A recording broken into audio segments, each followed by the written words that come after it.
हमारे YouTube channel education master को और बेल आइकन को दबाएं लेटेस्ट एजुकेशनल वीडियोस अपडेट सबसे पहले पाने के लिए। हेलो दोस्तों, स्वागत है आपका हमारे यूट्यूब चैनल एजुकेशन मास्टर में। दोस्तों आज हम क्या करने वाले हैं, जैसे हमने ग्रेविटेशन चैप्टर स्टार्ट कर चुके हैं और हमने ग्रेविटेशन पिछले वीडियो में डिस्कस कर लिया है। तो अगर आप उस वीडियो को नहीं देखे हैं तो डिस्क्रिप्शन में मैं उस वीडियो का लिंक दे दूंगा, वहाँ से आप जाके जरूर देखें। देखिए अब इस वीडियो में हम क्या करने वाले हैं, इस वीडियो में हम नया टॉपिक स्टार्ट करने वाले हैं न्यूटन लॉ ऑफ ग्रेविटेशन के बारे में, और उसके बाद हम पढ़ेंगे इंपॉर्टेंस ऑफ ग्रेविटेशन। तो पहले हम फोकस करते हैं न्यूटन लॉ ऑफ ग्रेविटेशन के बारे में। देखिए अगर आपने पिछला वीडियो देखा होगा तो आप ये जानते जरूर होंगे कि हर ऑब्जेक्ट जो कि दूसरे ऑब्जेक्ट को अट्रैक्ट करता है, ये यूनिवर्सल ट्रूथ है। अगर कोई भी ऑब्जेक्ट ये मार्कर है तो ये मुझे अपने टुवर्ड अट्रैक्ट कर रहा है और मैं इसको अपने टुवर्ड अट्रैक्ट कर रहा हूँ। यही जो है कि ग्रेविटेशन, यूनिवर्सल ग्रेविटेशन है। न्यूटन लॉ ऑफ ग्रेविटेशन क्या है, तो जैसा अगर यहाँ पे आपको दो बॉडी दिख रही है तो इसे हम मान लेते हैं बॉडी 1 और इसे 2। तो ये बॉडी 1 मान लेते हैं हम इसे, और इसे बॉडी 2 मान लेते हैं। अब जैसे आपने पिछले वीडियो में देखा हो कि फोर्स जो है कि डायरेक्टली प्रोपोर्शनल होता है। फोर्स डायरेक्टली प्रोपोर्शनल किसके होता है? मास, दोनों ऑब्जेक्ट के मास, प्रोडक्ट ऑफ देयर मासेस, यानी दो ऑब्जेक्ट के मास के प्रोडक्ट के प्रोपोर्शनल यानी इक्वल होता है। यानी जैसा अगर हम यहाँ देखें, ये दो बॉडीज है तो इसका हम मान लेते हैं मास m1 और इसका मान लेते हैं हम m2। ठीक, अब देखिए और ये भी हमने पढ़ा कि जो भी फोर्स लगता है वो यूनिवर्सली प्रोपोर्शनल है डिस्टेंस के स्क्वायर। यानी अगर दो ऑब्जेक्ट जैसे हैं, दो ऑब्जेक्ट मान लीजिए एक ऑब्जेक्ट और ये एक ऑब्जेक्ट, तो फोर्स क्या है कि यूनिवर्सली प्रोपोर्शनल है इनके डिस्टेंस का। यानी अगर डिस्टेंस हम इंक्रीज करते जाएंगे तो फोर्स क्या होगा, कम लगेगा। इसको आप मैग्नेट थ्रू भी समझ सकते हैं। जैसे अगर मैग्नेट, दो मैग्नेट होंगे तो अगर आप उसे पास पास लेके आएंगे तो और ज्यादा तेजी से अट्रैक्ट करेंगे, और दूर अगर दूर दूर लेके जाएंगे तो उतना ही फोर्स ऑफ अट्रैक्शन उन दोनों मैग्नेट के बीच में कम होता जाएगा। वही केस यहाँ पे भी होता है कि ग्रेविटेशनल फोर्स जो होता है वो यूनिवर्सली प्रोपोर्शनल होता है। यूनिवर्सली प्रोपोर्शनल यानी यूनिवर्सली प्रोपोर्शनल टू 1 अपॉन, हम डी मान लेते हैं डिस्टेंस को, डी स्क्वायर। यानी अगर ये बढ़ेगा, इफ इट इंक्रीजेस, अगर ये डिस्टेंस बढ़ेगा दो ऑब्जेक्ट के बीच में तो फोर्स क्या होगा, घटेगा। और अगर फोर्स, जो ग्रेविटेशनल फोर्स अगर बढ़ेगा तो ये क्या होगा, घटेगा। यहाँ तक आपको क्लियर है? तो वही जो है कि हम यहाँ अप्लाई करके और न्यूटन लॉ ऑफ ग्रेविटेशन के बारे में डिस्कस करेंगे।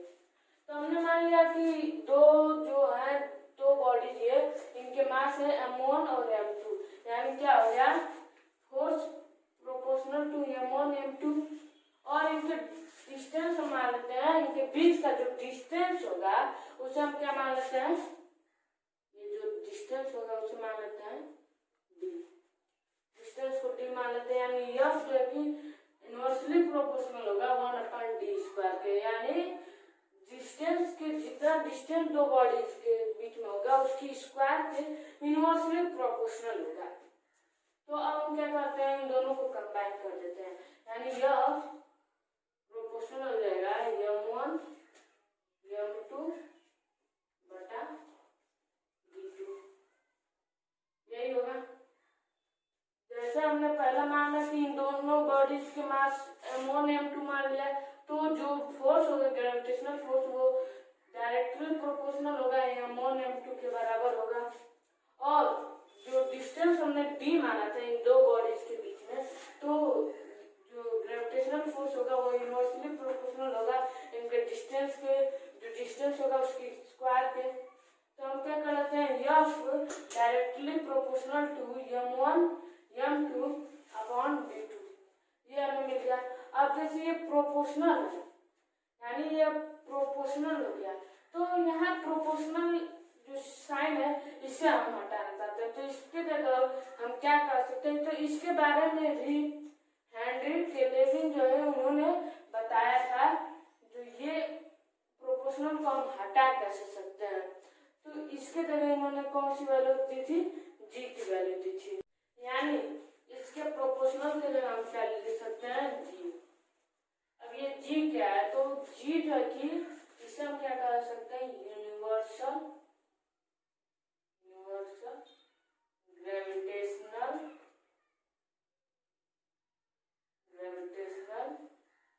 और कांस्टेंट।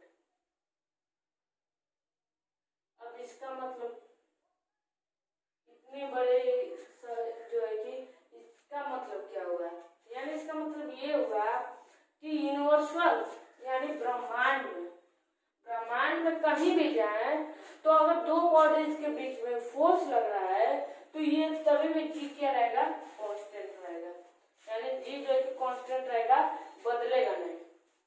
और अगर आप अर्थ पे हैं तो अगर ये दो बॉडी है तो इसका भी जो है कि जी वही रहेगा, सेम रहेगा, बदलेगा नहीं, कांस्टेंट रहेगा। तो इस प्रोपोर्शनल को हम किससे हटा सकते हैं, जी से, यानी F इक्वल टू क्या लिख सकते हैं हम, जी m1 m2 अपॉन d2। अब जी का वैल्यू क्या होता है, इसे हेनरी केल्विन ने खोजा था जी के बारे में, ये न्यूटन ने इस जी के बारे में नहीं खोजा। अगर आप कहें तो देखिए मैं एक वीडियो में इस जी को कैसे खोजा गया इसके बारे में आपको बता दूंगा। अभी हम यहाँ पे क्या पढ़ रहे हैं, न्यूटन लॉ ऑफ ग्रेविटेशन के बारे में, तो वहाँ फोकस करते हैं। अब जी जो है, जी का वैल्यू कितना होता है, 6.67 into 10 to the power minus 11 Newton. इतना कम जो है कि इसका वैल्यू रहता है, यानी जो है कि फर्क नहीं करेगा। जैसे अगर मान लें कि अगर दो बॉडी हैं, उनके मास 1 kg और 1 kg, मान लीजिए 1 kg और 1 kg, और उनके डिस्टेंस का बीच 1 मीटर, यानी F बराबर हो जाएगा, इसका कितना वैल्यू है, इतना 6.67 into 10 to the power minus 11 newton into 1 kg upon 1 metre.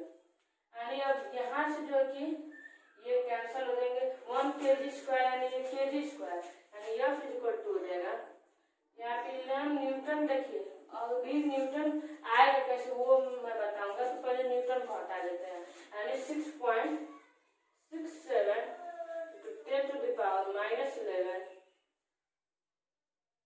और 1 से तो कोई फर्क पड़ने वाला नहीं है, यानी kg इंटू kg स्क्वायर। और यहाँ पे हम क्या लिख रहे हैं, d का स्क्वायर।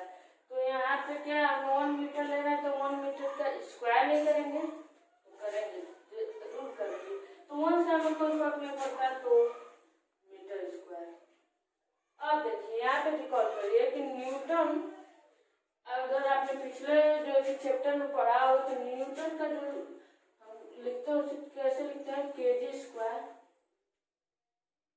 अपॉन m स्क्वायर, यही न्यूटन का वैल्यू होता है। तो यहाँ पे आपको kg स्क्वायर दिख रहा है और m स्क्वायर, तो इसको क्या लिख सकते हैं हम, F इक्वल टू इतना, यानी 1 किलो अगर वजन है दो ऑब्जेक्ट का तो इतना कम फोर्स लगेगा, इस वजह से हमें फोर्स दिखता ही नहीं है, यानी दो बॉडीज के बीच में फोर्स दिखता ही नहीं है।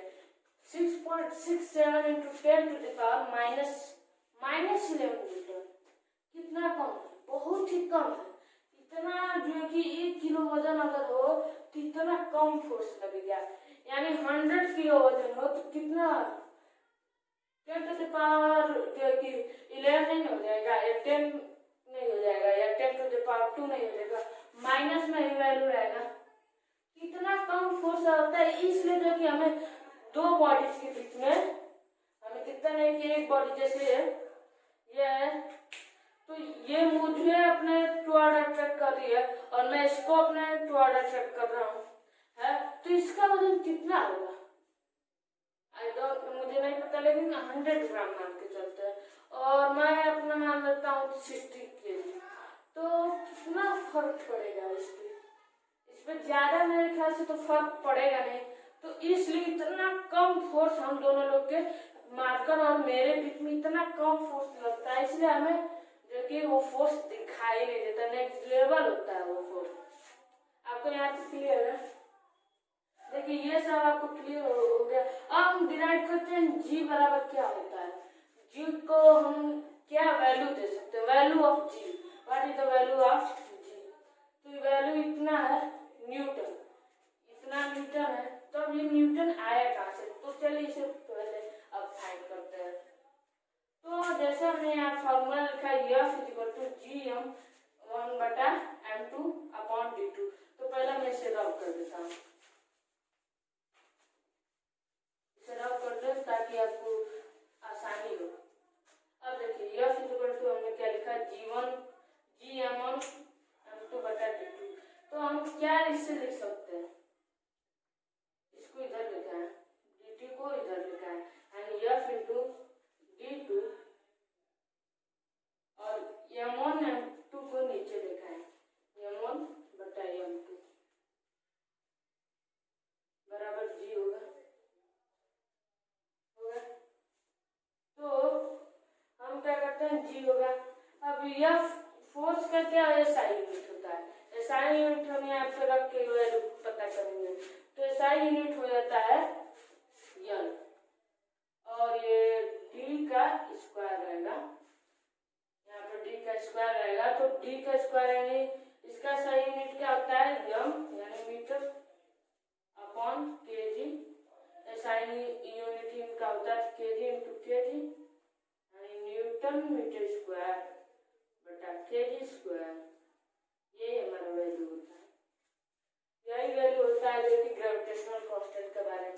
देखिए मैं एक वीडियो बताऊंगा तो उसमें हम पढ़ेंगे ग्रेविटेशनल कांस्टेंट है हैंडी कैलोरी ने खोजा कहाँ से। ठीक, तो यहाँ पे आपको ये जो है कि newton metre upon KG square ये होता है किसका, न्यूटन। इसके ये किसके बराबर होता है, न्यूटन के बराबर। तो इसी को हम यहाँ लिख दिया। क्लियर हो गया आपको? अब ये चीज हमें क्लियर हो गया, हमें ये चीज क्लियर हो गया। तो अब हम कुछ अलग पढ़ते हैं।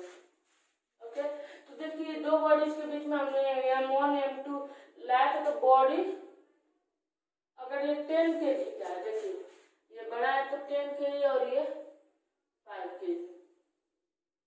तो हम यहाँ पे क्या लिख सकते हैं, फोर्स कितना होगा G m1 m2 upon d का स्क्वायर यानी F इक्वल टू हो जाएगा 6.67 into 10 to the power minus 11 newton into 10 kg into 5 kg और डिस्टेंस हम कितना मान लेते हैं 5 मीटर, 5 मीटर इसका स्क्वायर यानी F इक्वल टू हो जाएगा 6.67 into 10 to the power minus 11 newton into 50 kg square upon 25 metre square.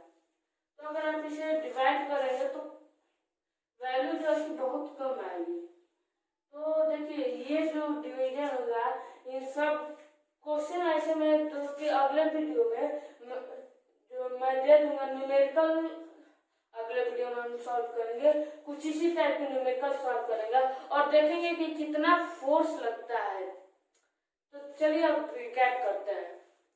देखिए न्यूटन लॉ ऑफ ग्रेविटेशन क्या होता है, न्यूटन लॉ ऑफ ग्रेविटेशन कुछ नहीं होता है, बस ये होता है कि अगर हमने वो पिछले वीडियो में डिस्कस कर लिया है कि न्यूटन लॉ ऑफ ग्रेविटेशन वो ही होता है कि फोर्स जो कि डायरेक्टली प्रोपोर्शनल होगा, दो बॉडीज है यानी ये दो बॉडीज है इनके डायरेक्टली प्रोपोर्शनल होगा और इनवर्सली प्रोपोर्शनल किसके होगा 1/m2 स्क्वायर, यानी इन दोनों बॉडीज के डिस्टेंस के स्क्वायर के इनवर्सली प्रोपोर्शनल होगा। यही न्यूटन ऑफ ग्रेविटेशन है। और जब हम इसे रखते हैं, अगर कंबाइन करते हैं और एडिंग, ये मान लेते हैं फर्स्ट इक्वेशन और इसे हम मान लेते हैं सेकंड इक्वेशन, और adding first and second we get F directly proportional m1 m2 upon d का स्क्वायर। और हम इस प्रोपोर्शनल को हटाने के लिए हम क्या लिख देते हैं, f is equal to gm1 बटा m2 d स्क्वायर। क्लियर है आपको? और g का वैल्यू कितना होता है 6.6 इंटू 10⁻⁻11 न्यूटन, और इसी से हम फोर्स फाइंड करते हैं। तो देखिए, अगर जैसे मैंने बताया कि इन दोनों के बीच में अगर फोर्स लग रहा है, ये दो बॉडी 10 kg और 5 kg की है, तो बहुत ही कम फोर्स लगेगा। तो इसलिए हमें जो कि ग्रेविटेशनल फोर्स इन दोनों के बीच में दिखाई नहीं देता है। और अगर वही बड़ी बॉडीज लें, जैसे सन लें और अर्थ लें, तो वो बहुत मास होता है। ये दोनों है क्या उसके सामने? कुछ नहीं है, कुछ भी नहीं है। तो उनके बीच में कितना ज्यादा फोर्स, कितना ज्यादा मास है, तो इसलिए एफ डायरेक्टली प्रोपोर्शनल है, यानी फोर्स बढ़ेगा। तो फोर्स इन दोनों के बीच में बहुत ही ज्यादा होता है, इसलिए हमें फोर्स दिखता है। और फोर्स जब हमें दिखता है, तो अगले वीडियो हम इसके साथ साथ में मेथड सॉल्व करने के साथ पहले हम पढ़ लेंगे कि जो सन अगर अर्थ को ग्रेविटेशनल फोर्स लगाता है, तो अर्थ क्यों नहीं उसकी टुवर्ड अट्रैक्ट हो जाती है। ये एप्पल जो है कि एप्पल अर्थ को फोर्स लगाया, तो अर्थ एप्पल के टुवर्ड फोर्स क्यों नहीं अट्रैक्ट हो जाती है, या जो कि अर्थ जो कि एप्पल के टुवर्ड अट्रैक्ट क्यों नहीं हो जाती, तो वो हम नेक्स्ट वीडियो में डिस्कस करेंगे। तो यहाँ तक आई होप आपको क्लियर हुआ होगा। तो ये पार्ट 1 था, अब हम नेक्स्ट वीडियो में पार्ट 2 पढ़ेंगे। तो तब तक के लिए keep learning, thanks and please like share.